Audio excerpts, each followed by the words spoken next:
everybody. Welcome to the Sacred Femme Alchemy podcast, a podcast to help you on your sacred feminine journey towards self-love and healing. I'm your host, Lisa Mae Francisco, a sacred feminine guide and mentor. In the podcast, we'll dive deep on how to heal your core wounds, reclaim your feminine power, and liberate your truth so you can be your wild, authentic self. Thanks so much for listening. I'm super excited that you're here.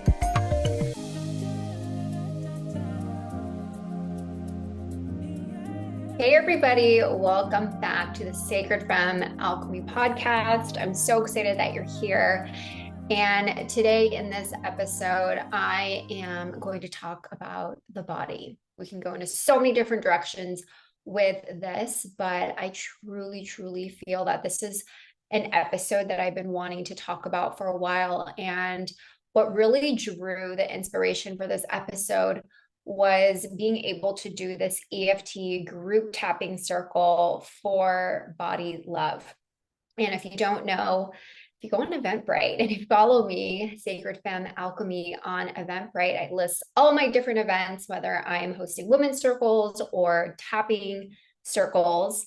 And every second Thursday of the month, I like to hold a free group tapping circle specifically around topics of the sacred feminine journey. And this one was held on body love. And what I loved so much about it was how vulnerable the women were sharing. And, you know, when I do these different tapping circles, it's really about leading through this script that's often influenced from clients that I'm working with, when I'm talking to other sisters about certain, topics. So it comes from the collective and me working directly with clients that really invokes and creates inspiration for all my different tapping circles.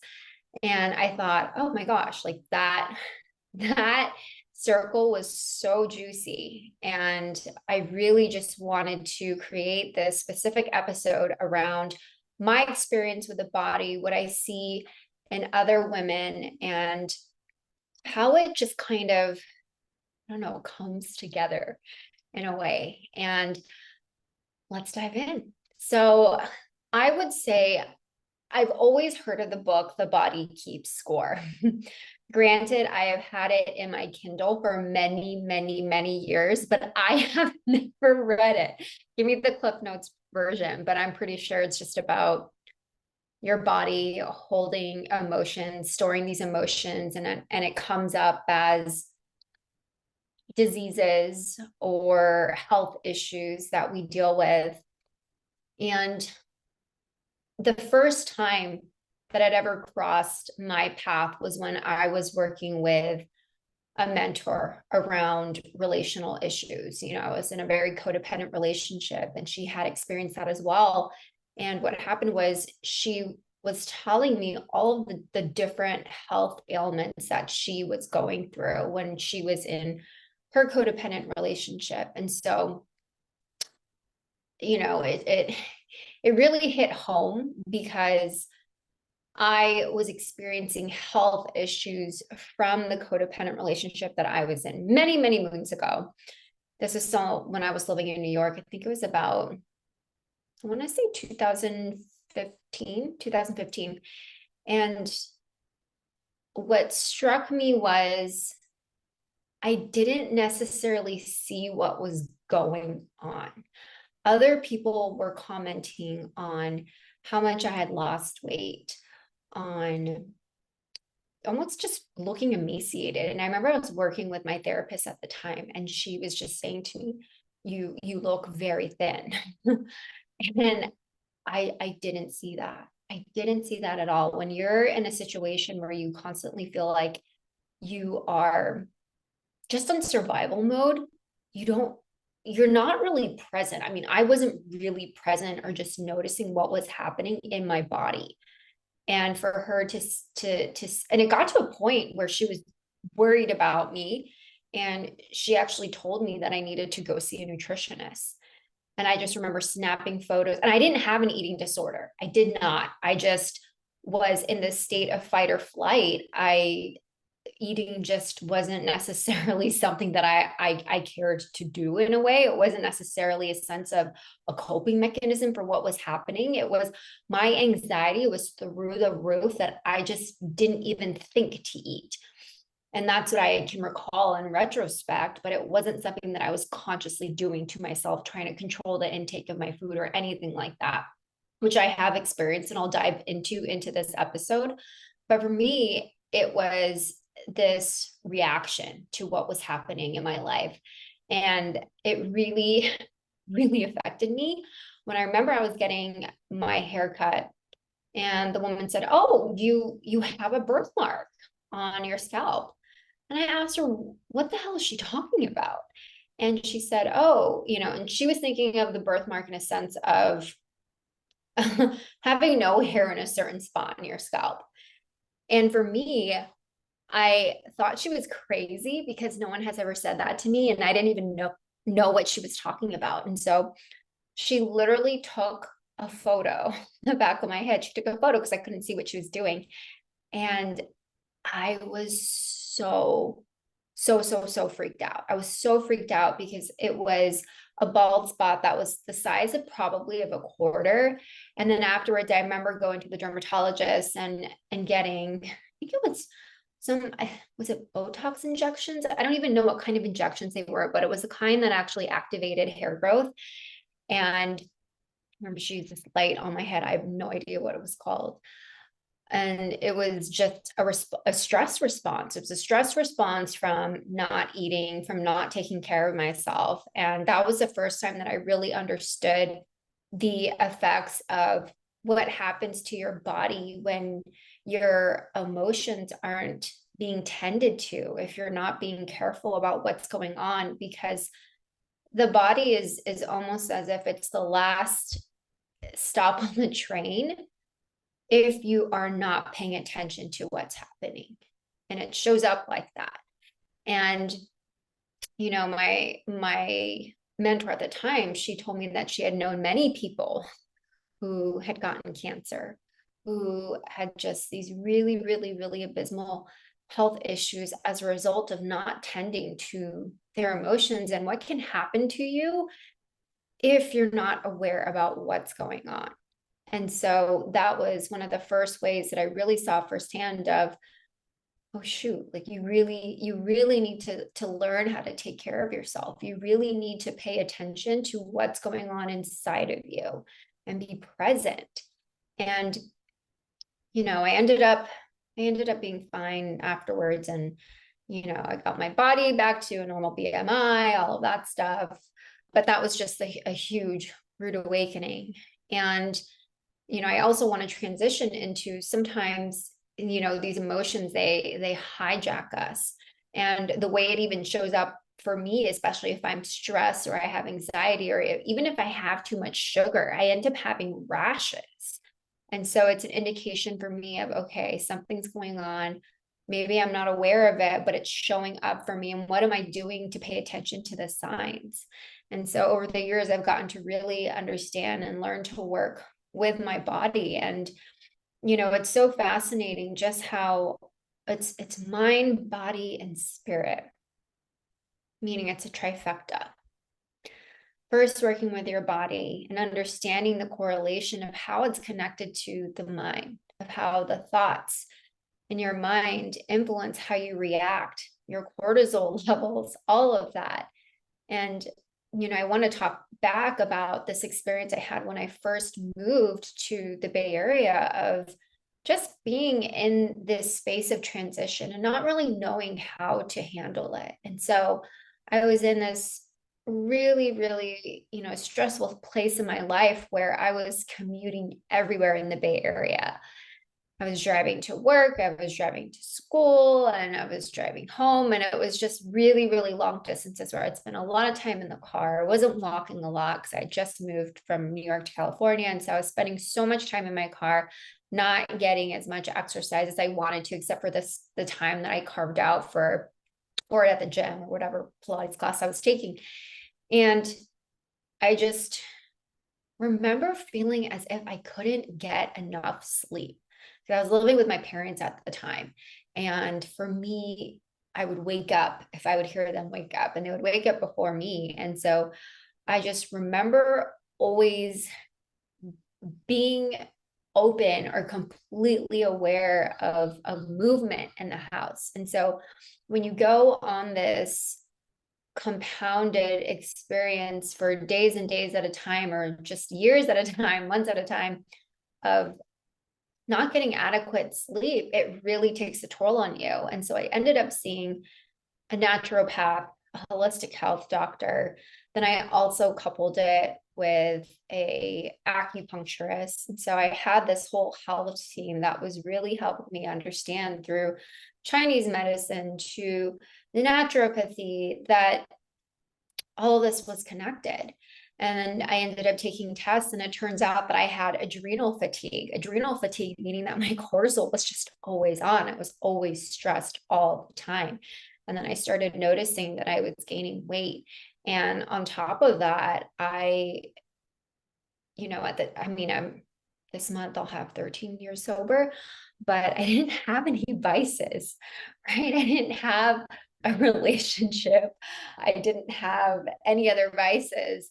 And it was just me. And I couldn't handle being in this rawness, this nudeness, this transition. And I think there are so many people that try to avoid their negative feelings of being in the discomfort. And that's why you see so much popularity around shadow work, but you also see so much resistance around true shadow work, because people don't really want to understand or look what's under the cover of the things that they don't like about themselves, or exploring those heavy feelings that comes with unearthing and bringing light to the things that you don't like about yourself. And so I just remember not wanting to feel my feelings. And at that point in my life, it was really about living for, okay, once I get there, then I will feel better. Then I will feel okay. Once I'm done with school, then I'll feel this.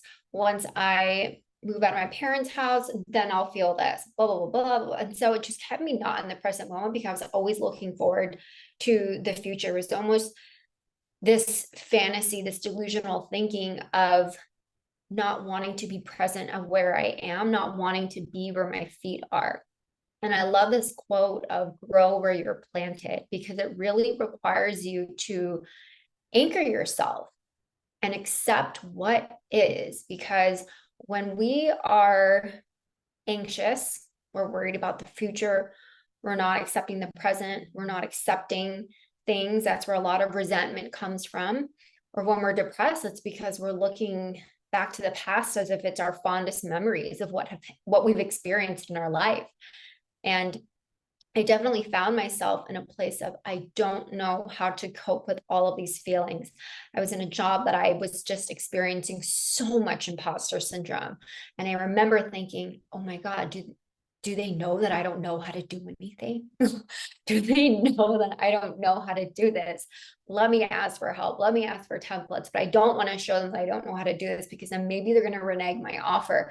And it just became all of these things in my head, these negative stories that I was just supplanting on myself and taking it into my body. And so no wonder I developed adrenal fatigue.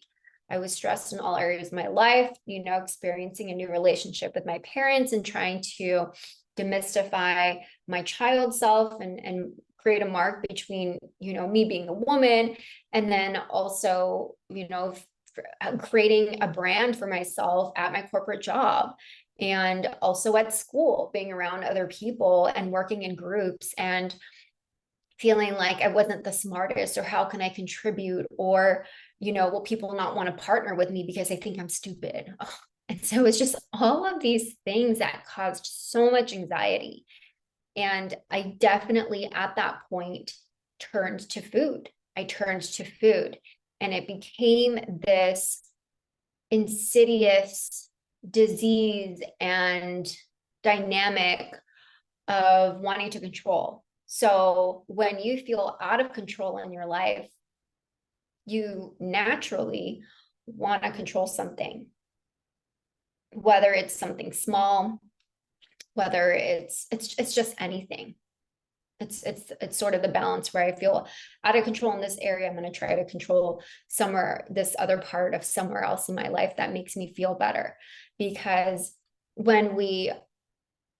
surrendering is just really uncomfortable. Surrendering to the unknown, surrendering to not being able to know what happens is what causes a lot of anxiety. And so for me, when I was in that phase of just really turning to food to control something, it was a way for me to not be in the present moment. It took me away from my feelings. And the way that it looked like was calorie counting. And that is something that I had never done. But I just noticed, because I wasn't moving as much in California and always being in the car, that I thought, okay, let me go follow all of these people that are doing these, working out and all this stuff and dieting and what they say. And I will say, it's very common in corporate culture for people to say they're not eating something. And I think back in the day, it was very common to have those paleo diets, no dairy, no sugar, no carbs, any of that. Everybody's on a diet in corporate culture. Anytime you have cake, as they feel guilt. Oh, I'm going to the gym. Everything is just used. Going to the gym isn't used as a way to feel good. It's a way to control how you look, right? And so I definitely noticed that within myself. I would create more time during my day to try and do these really crazy exercises. I was controlling what I was eating. I was so aware of the different calories. And I'm sorry, I do not subscribe to any of that. And I really don't. I think it really takes away from learning how to intuitively eat. Granted, there are certain things that are not good for your body, but that's where you turn into intuition. And by no means, I am not a nutritionist or a dietitian, but this is just works for me personally.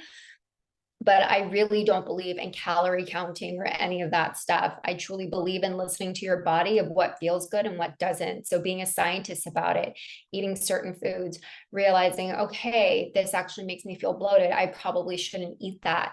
And that just wasn't the way that I was living. I was very much living in a structural approach of making it very scientific of, okay, this is the amount of calories that I'm taking in. This is the amount of calories that I'm expending. This is a certain exercise regime that's going to help me expend these calories. It just became crazy math. And I just remember being so focused on it that I even hated eating with people. I even hated eating with people because I would wonder what they were putting on their plate. And I would notice how much they were eating, that I wouldn't really notice how much they were paying attention or what they were actually saying.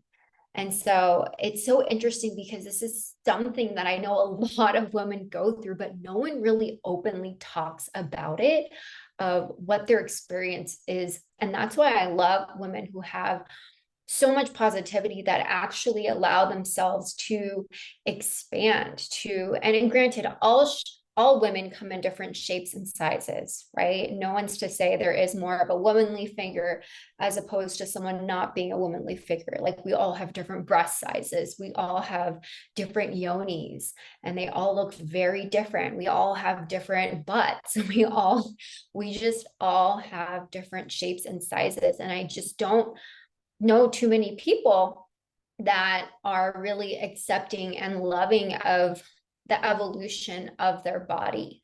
And granted, I fell into that trap of wanting to hide my figure in baggy clothes so I didn't show as much of a weight gain. And to me, I can talk about it now because I have this sense of freedom around food. And I just remember thinking, I wonder when that will happen. I wonder if it will happen. I wonder when I'll be able to eat with someone and not look at their plate. I wonder if I'll be able to look at a woman and not think about her size, right? And the reason why I was doing that was because I wasn't accepting of my size. And so anytime you notice something in someone, know that that is within you. Always turn it back to you. What are you not comfortable with? What are you not comfortable with in your body? Why do you want to lose weight? Who's telling you to lose weight? Is it for health reasons, or because you quote unquote want to be skinnier and think that being thinner will allow you to be better looking in a bikini? Or maybe you got cheated on before by some, your partner cheated on you with someone who is thinner than you, and now you're trying to replicate that body because you're thinking that that body is going to bring that person back or make you more attractive to someone. And even thinking about how mass media right now in my sacred feminine journey, I am really, really looking at the internalized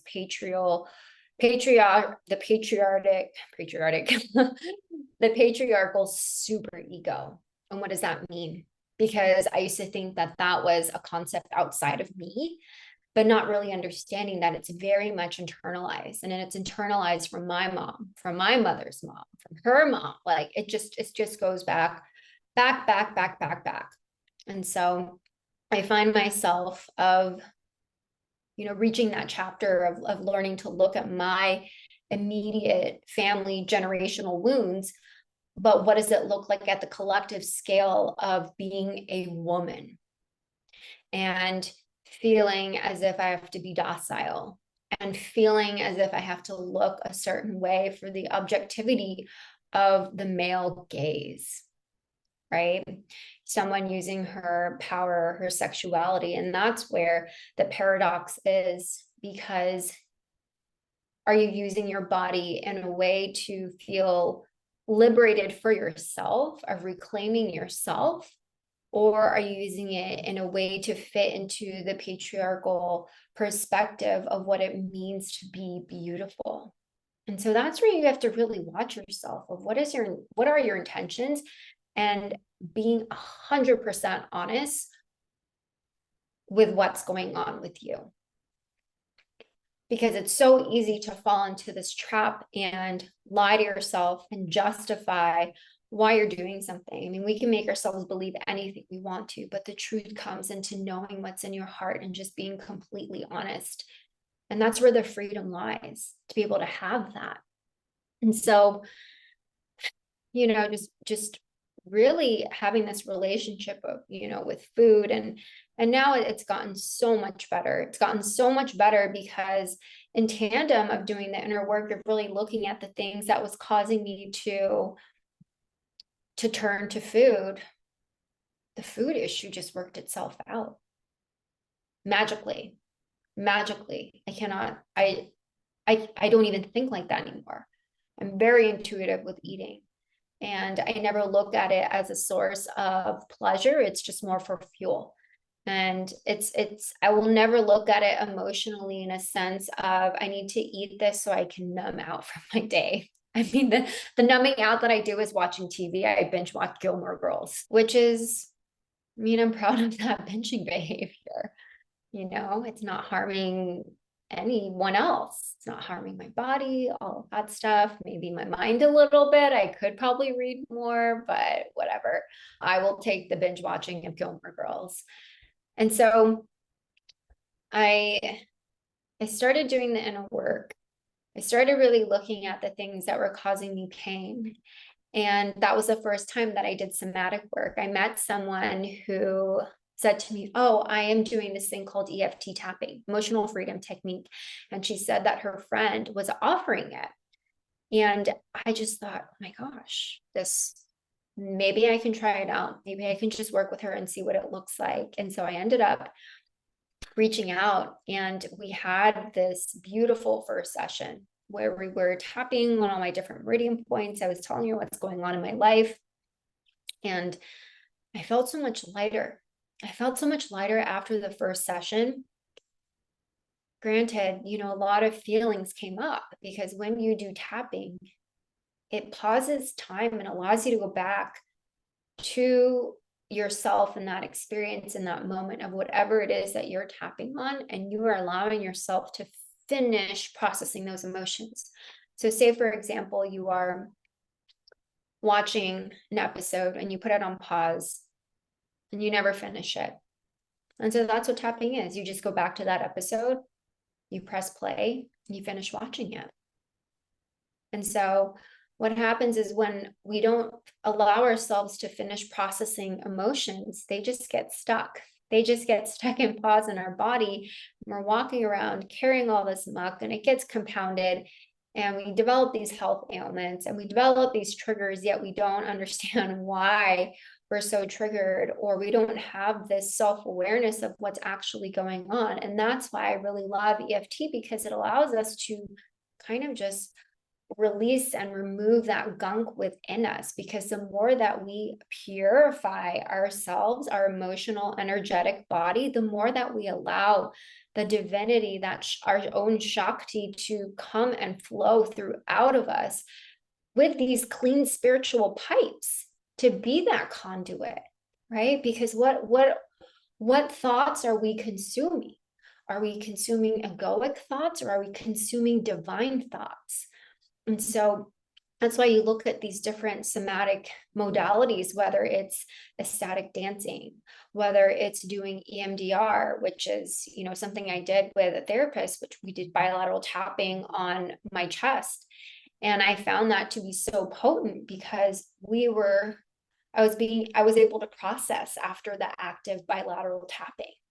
And so much stuff got uncovered, because I was able to cut through the egoic mind of trying to explain myself and filter myself and communicate to myself in a way that felt as if I could make someone else understand my point of view.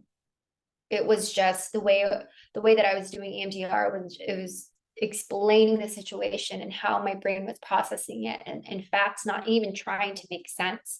So there is a difference, and that really allows you to tap into your subconscious. And I just remember doing it more and more. Granted, there were times when I could not do EFT or EMDR on a weekday. I would have to do it either on a Friday or a Saturday, because I knew that that week I would just really feel it.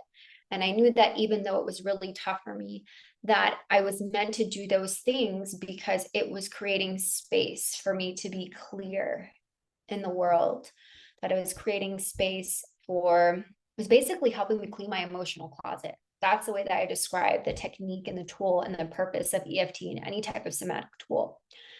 And it was just so potent that I wanted to be able to share that tool with my own clients and share it with other people, my own teaching and capacity. And being able to offer that gift and allow people to go back into these timelines and help themselves is something that is such a gift that you can give to yourself. Because the more you start to peel back the layers, the more you start to understand your true nature, the more, that's how integration happens. People ask me all the time, I want to integrate. I want to integrate. And I understand that it's not enough just to know that you are traumatized about something, to know why you get triggered. It's about the integration. And with that integration, it's processing those emotions. It's allowing yourself to feel those emotions. And the ones that I find that get stuck or focused on integration are the ones that are not allowing themselves to go into the depths of that. And that's what it means to really descend to the goddess, to make that descent into the goddess, because it's all of that repression. It's all of those things that you compress yourself with because you want to seem appeasable, you want to seem likable. It's those things that you don't say that eat at you, where you're dreaming about it or thinking about it late at night of, oh, I should have said this. If I had the opportunity, I would have said that. And it's wasted time. It's wasted time. And the reason why we don't say certain things is because we don't want to appear a certain way. Maybe you don't want to appear needy. Maybe you don't want to appear that you desire connection with someone. Maybe you don't want to appear stupid. Maybe, if you think about it, how vulnerable are you with the people that are close to you?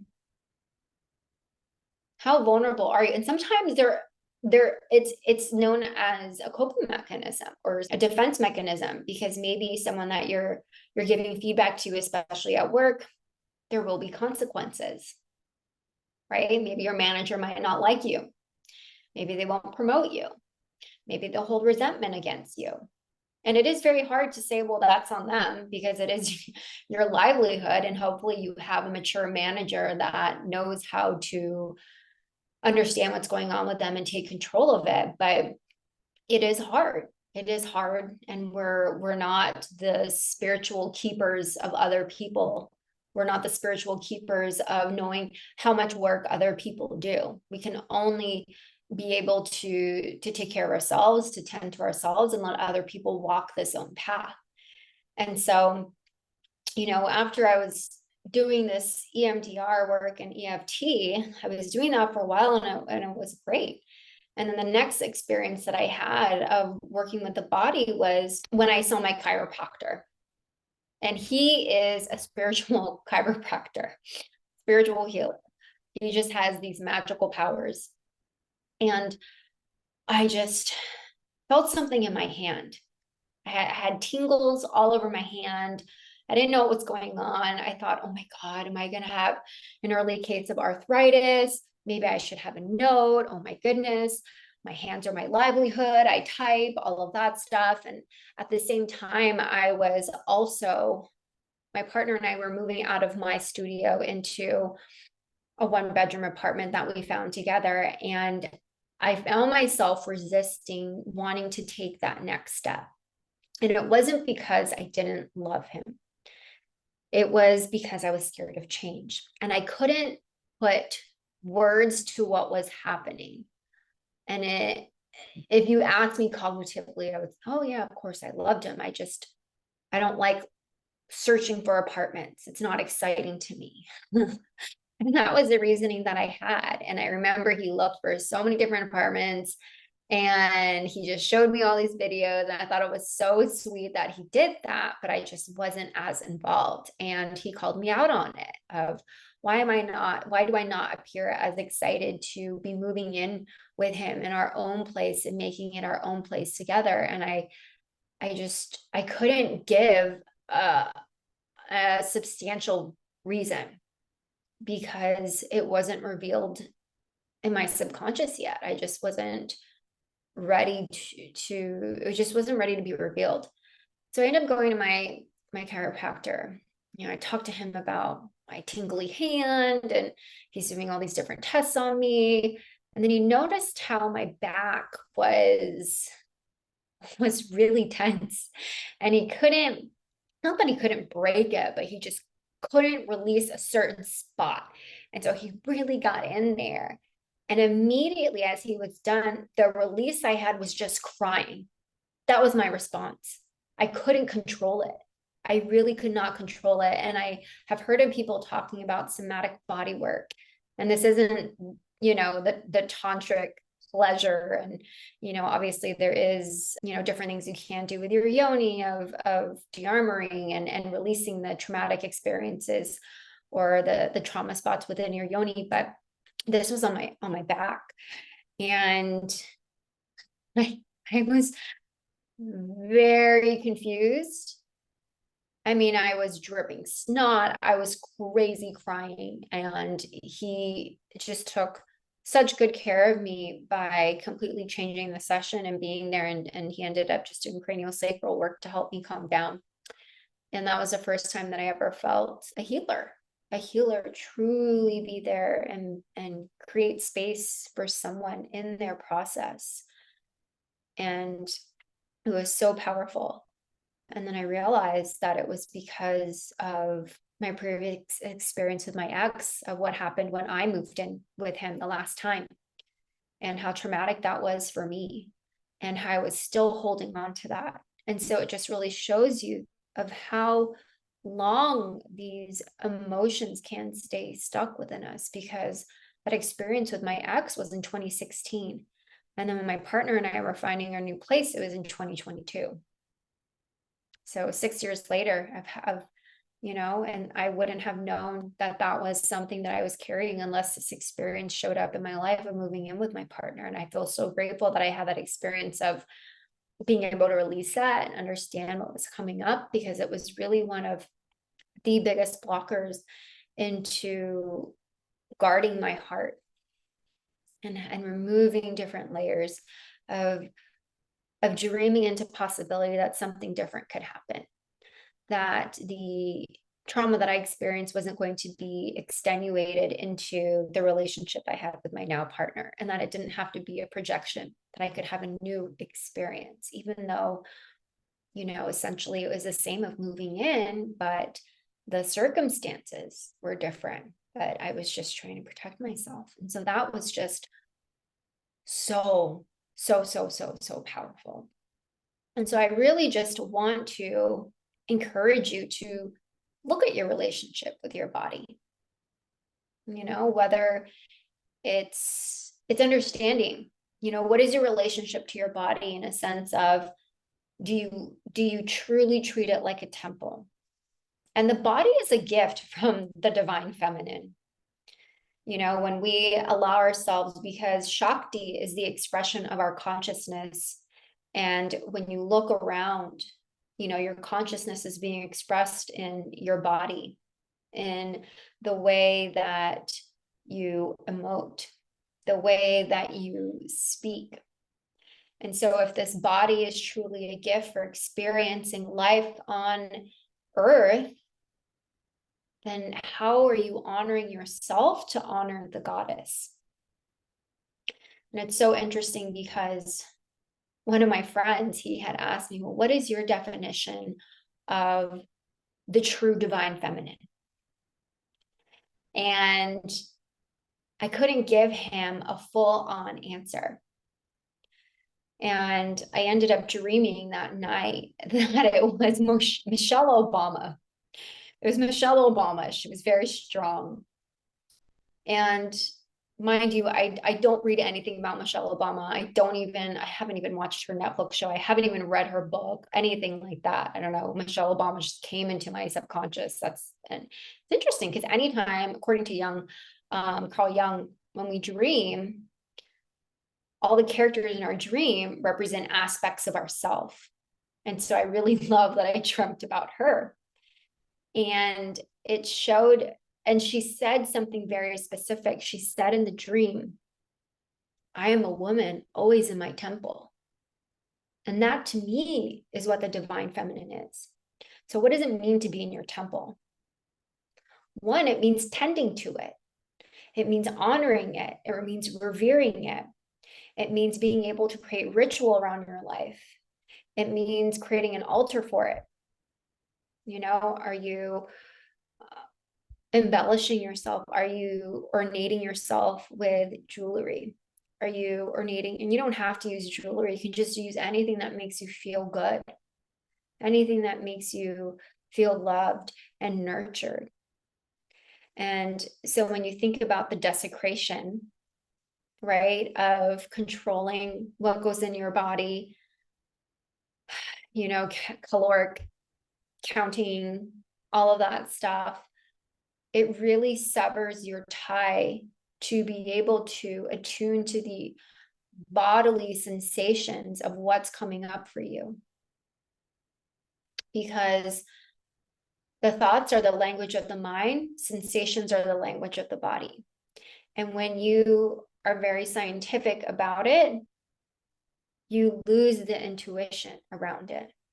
You lose being able to say, am I full? Because a number is saying you're full. And so if you think about in the corporate culture, where usually lunchtime is between 12 to 1, everybody just stops what they're doing and it's forcing you to eat when maybe you don't sensationally feel hunger yet. And so it's really interesting of how we create these experiences and conditions in our lives where we allow ourselves to sever our connection with our body. And so how can you reclaim that? How can you reclaim that? And that's what it means to really descend to the goddess through this lens of body love, of learning to love your body as is. Learning to love your yoni as is, how it looks. Learning to love your breasts as they are, whatever size they are. And I used to be self-conscious about my breasts. I've had other people that I've dated that said they were too small. And I felt like something was wrong with me. I didn't look like any of the girls in Playboy when I was, younger. I think Playboy was such a huge thing when I was growing up. And it just didn't look like that. And so for a while, I felt very uncomfortable. And now I realize, oh, I'm lucky that I don't have to wear a bra like some women where their breasts were so large that it hurts if they walk or run. I've learned to love that part, and it's become very, very healing to me to feel confident in it and just to know, oh, this is what you get. And I wouldn't have been able to say that if I was looking for another person to tell me that I was beautiful. And so it's really, really coming back to your truth. And it's almost an act of rebellion to accept the way you are when society is just fed on trying to improve yourself in a different way. And it's interesting because I remember maybe 6 or 7 months ago, I really felt, oh my gosh, I'm just working from home. I'm just used to wearing baggy clothes and not wearing makeup and all this stuff. And I would just compare myself to other women who were just very put together. And so I have these moments of when I have to look at what is femininity. It's multidimensional, it's multifaceted. But if anything, it's being able to see the divinity in you, whether or not you have makeup on, whether or not your body looks a certain way. And it's coming back to you and unfolding that and really bringing awareness and knowing when you are in your ego and when you're not. And so this journey, I hope that you find it within yourself. I hope that you find the courage to really step into your relationship of, how do I treat my body? How do I learn to love my body? And if you want to take it a step further, it's really looking at the beliefs, looking at the experiences that cause you to have a certain perception around whether or not you like your body, whether or not you like certain body parts, because we can say that cognitively, but when you think about the actions, maybe you're obsessed with a health coach, maybe you're obsessed with wanting to look a certain way, maybe your mom keeps, making comments about your body shape, maybe your siblings are, maybe it's bringing you unwanted attention, and it's a very unfortunate fact that as women, sometimes we're just constantly bracing ourselves because we don't want to be objectified, that there's more to us than our body.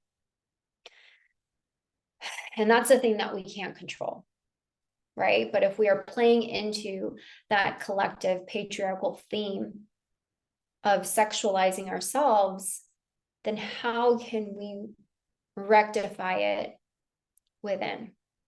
By treating ourselves kindly, dressing up for you, not dressing up for the male gaze, like all that stuff. But if you want to dress up for the male gaze and be savored, all that stuff, because it makes you feel good and your femininity, go ahead. You do you. But I just really hope that this episode serves you. And if you want to dive more into this and really explore your relationship to the body within the sacred feminine path and realms, I'd love to work with you one-on-one. I have 6-month coaching containers, and it's an opportunity to just really dive deep, not only into the body, but also working with your heart, also working with your womb, your spirit, working with different goddesses, archetypal embodiment, really looking into the different feminine archetypes and how they can be activated within you. And so it's a lot of, psycho-spiritual work, and it's really, really powerful because it's a way to reclaim yourself. Honestly, it's a way to reclaim yourself. It's a way to shed all of the layers, conditioning, programming, negative narratives from family, from society, from the patriarchy, all of that. And what's really left when you take off the layers and peel back the masks is you, in essence. And so it's just really, really beautiful to see people blossom and feel that confidence afterwards and feel truly, truly loved. So let me know if you love this episode, leave a review, and you can leave a review on Spotify or Apple, take a screenshot share it to me. My email, hello@sacredfeminine or sacredfemmealchemy.com. I'll leave it in the show notes, my email address, and you get a free insider bonus. But I will catch you next time, and I will talk to you later. Bye.